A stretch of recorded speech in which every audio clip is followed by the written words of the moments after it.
Hello, in this video I'm going to show you how to change your text tone haptic pattern on the iPhone. So what you want to do is to go to the settings, then you want to go to the sounds and haptics, and once you are here, just click on the text tone.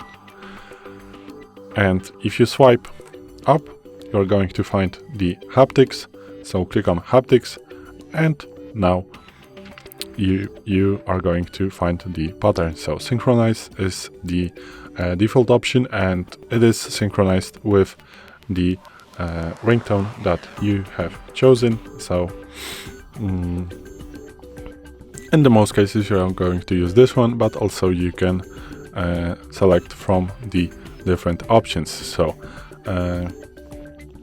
there's no way that I can show you that, how these patterns work, but if you hold your phone in your hand, you are going to feel that these are different patterns.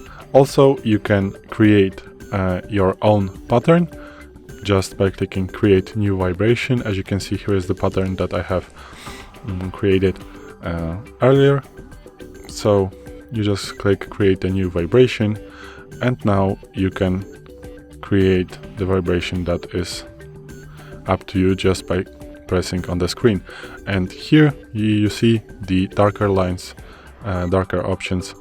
These are the vibrations that you have put to the specific pattern. After all, you just click save and name your vibration and click save. I'm not going to do this right now, but then you're going to find it right here with the name that you have put. So you can just click, and this is going to be your pattern for the text tone, as you can see. I'm going to leave it synchronized, and this is it. So thanks for watching. I hope this video helped you. If it did, please leave a like and consider to subscribe to our channel. Bye.